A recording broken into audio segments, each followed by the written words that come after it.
In today's video, I'm going to teach you a guide how to use Replit on an online code editor. We'll walk through opening Replit, finding your work, viewing your project files, and downloading everything as a zip so you can continue in a local editor like VS Code. I'll keep it simple, but I'll also add helpful context so you know exactly what's happening at each stage. Start by opening your preferred web browser and heading to the Replit website. If you're not already signed in, go ahead and log in so your workspace and projects are available. Once you're in, look for the projects area. Depending on your layout, it may appear in the sidebar or along the top navigation. Click it to see a list of your existing projects. This view is the hub for all your Replit work, making it easy to jump back into anything you've started. Find the project you want to work on and select it to open the online editor. Give it a moment to load. Replit spins up an environment with your files, a code editor, and a console. Inside the project, you'll see several panels. If you need to review your dependencies or add packages, open the library or packages section.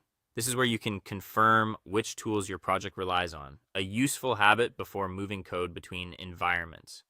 Next, open the file tree. It's usually on the left side and shows your folders and files like index files, configuration files, and assets. If it's collapsed, expand it so you can see everything at a glance. This view helps you confirm the structure is complete and ready to export.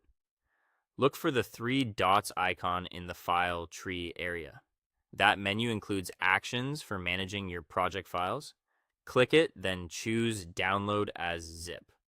Replit will bundle your entire project into a compressed archive.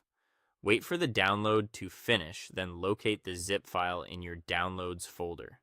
If your system doesn't automatically extract it, unzip the archive so you have a regular folder.